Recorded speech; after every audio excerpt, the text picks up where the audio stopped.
नमस्कार, मी किशोर मारुती चांदेकर बोर्डेगावचा रहिवासी असून आता या होऊघाटलेल्या जिल्हा परिषद मतदारामध्ये आपल्या या बोर्डे जिल्हा परिषदमधून शोभाताई फरागटे व संभाजीदादा फरागटे हे उमेदवार आहेत.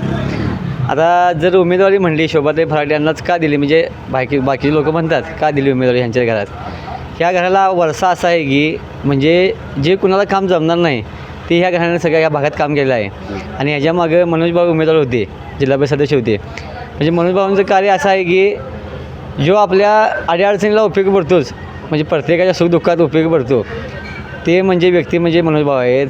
आणि काकींच्याबद्दल सांगायचं झालं तर काकी म्हणजे आमच्या गावासाठी देव माणूस आहेत. काकी म्हणजे घरात कोणीही येऊ दे, कोणीही आले तर त्याची विचारपूस करून काही अडचणी असतील तर ते सगळ्यांचे प्रॉब्लेम सॉल्व्ह करण्यात हे कुटुंब अग्रेसर आहे.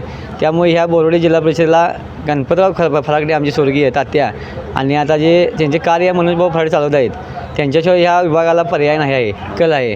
तसं पाहता आता ह्यामध्ये जर बघितलं तर ही सीट वनवे आल्यासारखी आहे. म्हणजे प्रत्येक आपल्या जिल्ह्यामध्ये चर्चा आहे की शोभाताई फरागटेंची सीट ही वनवे येणार आहे. म्हणजे बाहेरच्या लोकांचं बी म्हणणं आहे की काकींची सीट आहे म्हणले तिथे बघायची काही कारण आहे. आता गावामध्ये त्यांनी भरपूर कामं केलेली आहेत. उदाहरणार्थ आता मनोजभाऊंनी कडबा कुटी मशीन असतील किंवा शेतीचे अवजारे असतील हे सर्व लोकांना दिलेले आहेत. आणि भाऊ म्हणजे व्यक्ती असा आहे की ज्याच्या सुखदुःखात म्हणजे खंबीरपणे पाठीशी उभा राहणारा व्यक्ती म्हणजे मनोजभाऊ फरागटे आहेत.